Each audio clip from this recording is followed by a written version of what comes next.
Hello, and welcome to Heff's ranking of the top 10 Disney bosses in the entire Kingdom Hearts series. I already did a ranking for the top 10 bosses in general, so the link is in the description if you'd like to check that one out as well.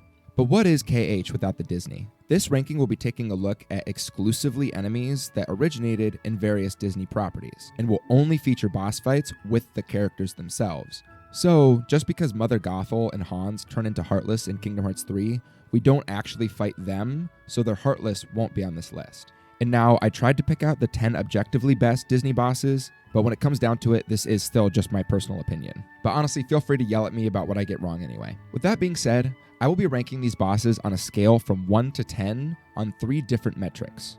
Even though the numbers are kinda arbitrary and pointless, but hey, it's fun. These 3 metrics are Disney based on how accurate the fight is to the source material and how creative the fight is with that property, and huge bonus points for showing love to obscure Disney properties. Then there's the balancing, for how fair the fight is.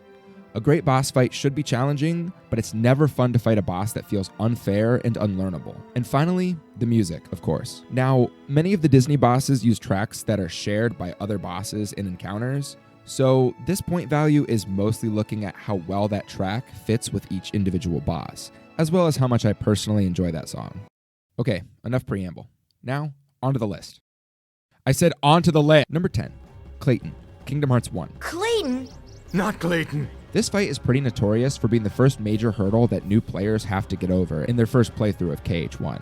And rightfully so. Having to juggle 2 different enemies that can both jump across the entire arena and snipe you with ranged attacks can be a lot to handle. Plus, Clayton can heal himself. You basically just have to wail on him constantly to prevent him from healing and to push him away from the stealth sneak, which can be really scary when it's out of your line of sight, because it'll be constantly trying to snipe you with projectiles. Though sometimes, if the stealth sneak is in the middle of its charge up laser attack animation, it just won't die if you reduce it to 0 health, which is just lovely. But the story significance of this fight is super cool. When we crash land in deep jungle, there are no Heartless, and by the end of this world, Clayton, the guy who lured the Heartless there, winds up riding on a giant invisible one in order to accomplish his goal of hunting gorillas. And, children, apparently.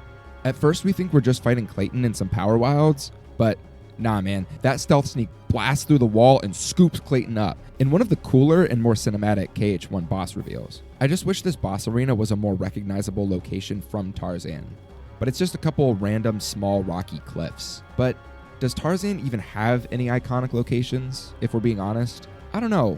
Would have been cool if we fought him in that river by all the waterfalls, but I do hear that river has piranhas. Number 9, Gantu, Birth by Sleep. Can I just say how much I love how much variety BBS has in its worlds and bosses? I mean, not only do we get to fight Experiment 221, who is a super niche pick from the Lilo & Stitch straight-to-TV movie, but we get a super cool boss fight with Gantu, the main antagonist from that entire series. I never realized how big this dude actually was until fighting him here. Usually big bosses in KH are very hit or miss, since you usually have to spend lots of time just waiting around for openings while they shift their large asses into position where you can smack them. But not Gantu. He's definitely big, but you can wail on this dude all day. Just be sure you don't get run the hell over because he doesn't stagger when you hit him, the way that KH big bosses basically never do. But we do get this amazing team-up attack with Stitch, where we spike him like a fruit ball right into Gantu's oversized fish face, giving us an opportunity to get a few combos in. And I also love this arena, which has this huge window that gives us a view into the vacuum of space. And scattered about the battlefield, there are these huge blocks, which give us cover from Gantu's ranged attacks. But another great detail is that he can actually destroy those blocks when he slams into them. Really, the only slight detractor here is that the boss track is just a revamped rendition of the encounter from KH2. It's definitely a great track, but I typically prefer new original music over new renditions of pre-existing songs. Still a super cool boss, though. Number 8. Davey Jones, Kingdom Hearts 3. I find it criminal how few Disney bosses KH3 has. This fight perfectly sells the atmosphere of this encounter with the amazing design of the Flying Dutchman ship. As the rain pours down with the huge kraken tentacles that pop up out of the water to smack you intermittently throughout the fight, this one kind of feels like a game of chase as Davey Jones keeps sinking into the floor and teleports all over his ship. But keeping up with them ain't nothing, since KH3's movement abilities are next level. And I love the design of this arena. It's got multiple levels and actual depth, whereas many KH boss arenas are just an empty room in the shape of a square or circle. But here we're actually fighting aboard a perfect recreation of the ship from the Pirates movies. So I really appreciate the attention to detail here. Though I will admit there have been a few awkward instances where I've gotten caught on the geometry of the ship, which led to me taking an unfair hit or two. And I do wish the music felt a bit more piratey. Does that make sense? Is it too much to ask for Yoko to put her own spin on more of Hans Zimmer's original Pirates score, like KH2's He's a Pirate? I mean, obviously, yes, that is too much to ask, but a more epic track would have really helped to sell the intensity of what is already an awesome fight. Number 7, Maleficent, Birth by Sleep. So this is a pretty easy fight, but it is an early game boss, so that's somewhat to be expected. And I'm pretty sure that Maleficent is definitely holding back here anyway. But this fight is so great if you're a fan of Sleeping Beauty. It takes place in Maleficent's throne room and features a team-up attack with Flora, Fauna, and Merryweather where, if you complete this little minigame correctly, we're protected from this arena-wide AoE attack, and we give Maleficent a big fat Uno reverse card as we put her to sleep. I wonder how she likes the taste of her own medicine. Granted, she only stays asleep long enough for us to smack her with a combo or two, but she's gotta learn that cursing people with an endless sleep is kind of an uncool dick move. You know what is cool though? This boss. I mean, for one of her moves, she literally turns into a quasar and bounces around the arena. Girl's got a lot more style this time around compared to KH1 when we fight her just standing still on a big floating rock. Number 6, Barbossa, KH2. Did I mention that I love Pirates of the Caribbean? Listen, I'll be the first to admit how weird the art style for KH2 Port Royal is, but the mechanics for the Black Pearl Pirates are super unique, and this fight takes full advantage of them. You can't damage Barbossa while he's standing in the shade, and he's weak to magic, which will apply status effects, such as Blizzard, which freezes him for a moment.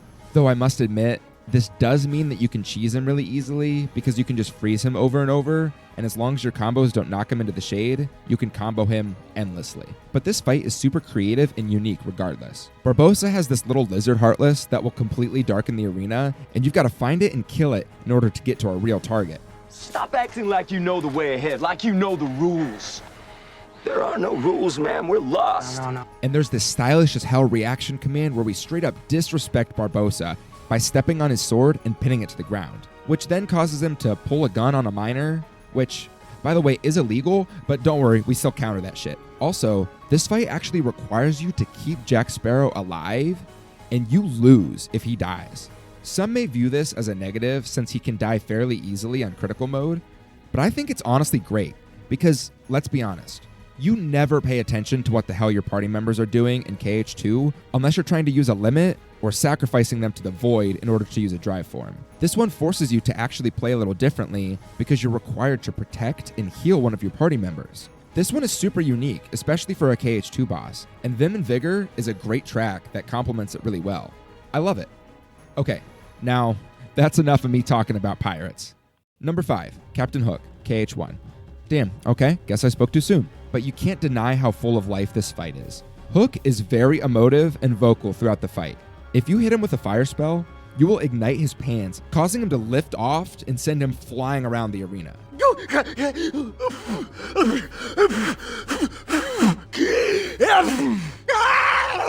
And hitting him with a finisher might just send him flying across the arena, spinning in a ball like Sonic the Hedgehog.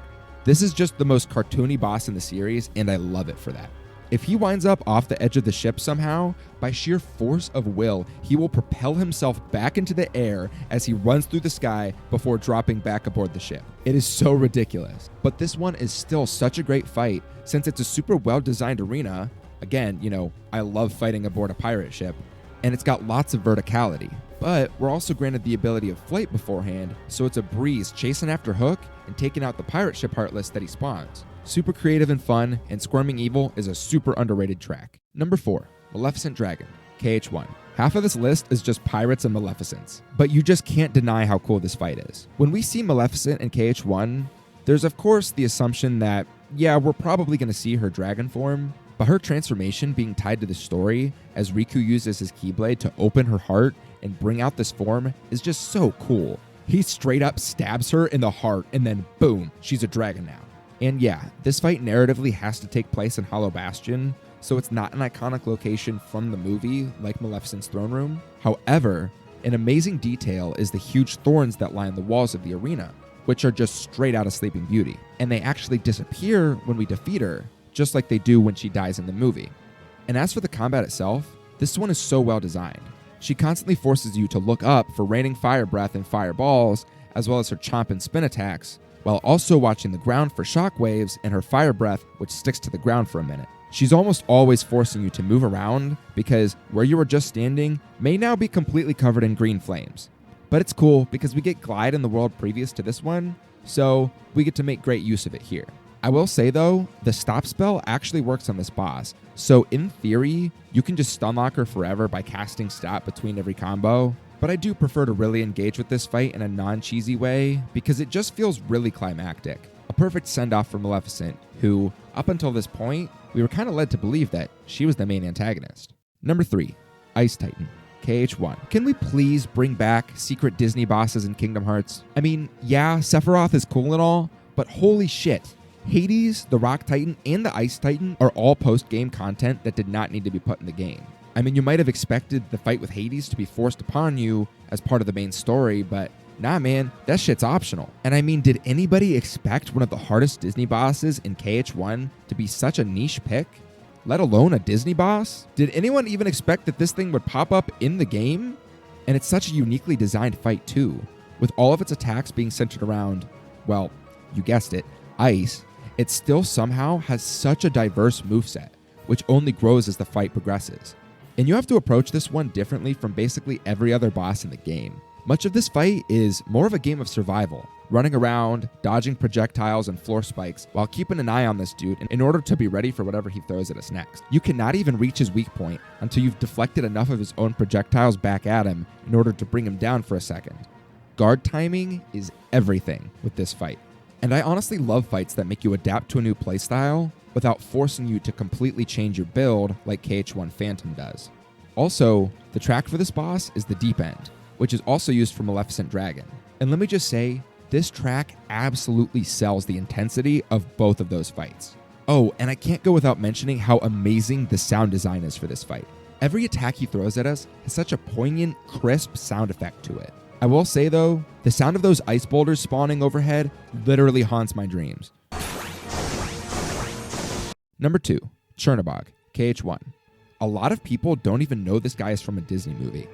He's from the Night on Bald Mountain segment from Fantasia, which is so amazing, and if you haven't seen it, do yourself a favor and go watch it. That whole segment can actually be found on YouTube. And this fight is made so much better if you know the source material, because this fight uses basically the same exact score from that movie for this encounter, and it's so perfect. That song released in Fantasia in 1940, and even back then, it sounded like it was designed for an epic boss fight, and what a fight it is.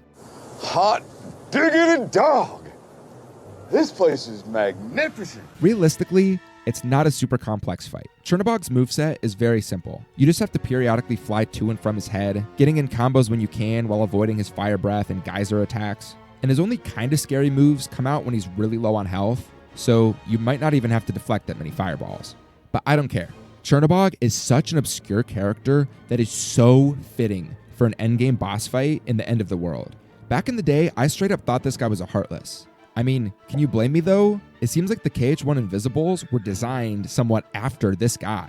And I gotta be honest, this fight would be my number 1 if we weren't required to use the flying mechanics for it. Of course, such a large arena with so much verticality really helps to sell the scale of the boss, which I absolutely love.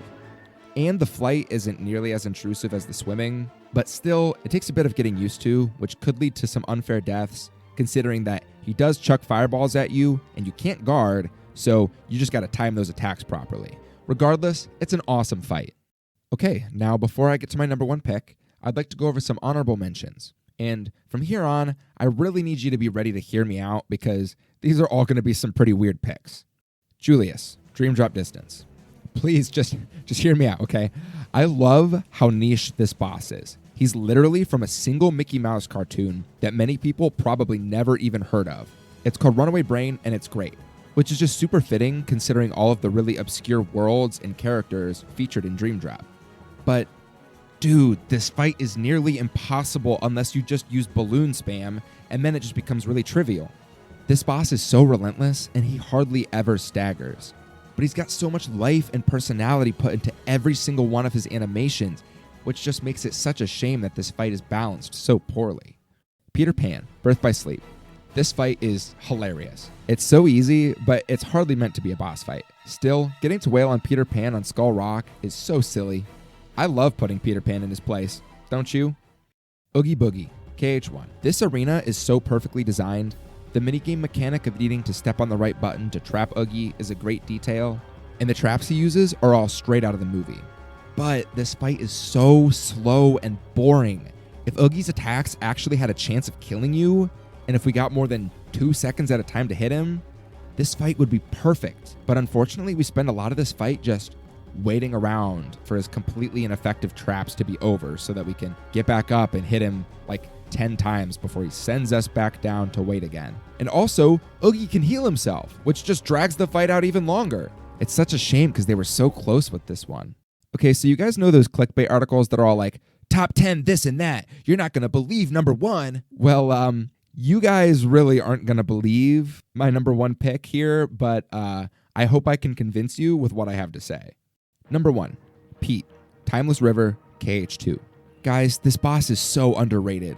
Yes, it's our second time fighting Pete, and he basically has the same moveset as before, but all of the details that go into this fight are just incredible. First off, we fight Pete alongside Steamboat Willie Pete, who is so chaotic that he can either help us or function as a stage hazard and accidentally run us down and hurt us. Second, this fight is full of unique mechanics for all 4 different areas this fight takes place in. Each one of them, of course, being a reference to a different classic Disney cartoon. But since we'll already have completed many combat challenges in each of these areas, we won't be completely caught off guard and we can somewhat know what to look out for, such as the black hole in Mickey's house or the bouncing building site platform, which grants us the air slash reaction command, which by the way, serves for a super satisfying finishing move. Also, the transition between these areas is amazing, as Pete covers the screen with a curtain featuring his fat ugly face, as if this whole encounter is some sort of stage play that he's directing. Also, you may be wondering why the music is ranked at a 10 here, but that's because the entire track, as well as all of the audio in this world, is muffled like a classic 1930s cartoon, complete with audio crackling. It's like I'm listening to this fight on vinyl.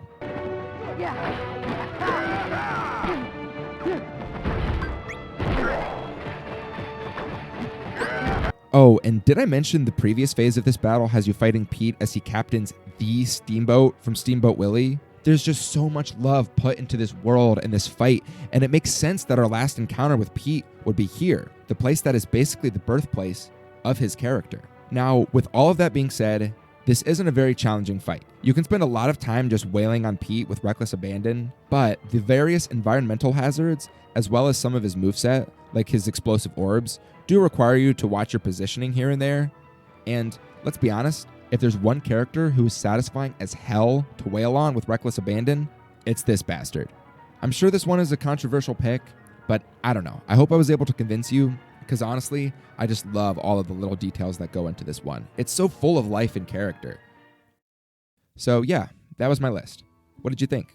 Half of my picks were from KH1, which I am both shocked and not at all surprised by. And honestly, I know that my number 1 pick is a pretty weird one, so I am very genuinely curious about what you guys would pick as your number 1 Disney boss. So feel free to let me know in the comments. And hey, thanks for watching.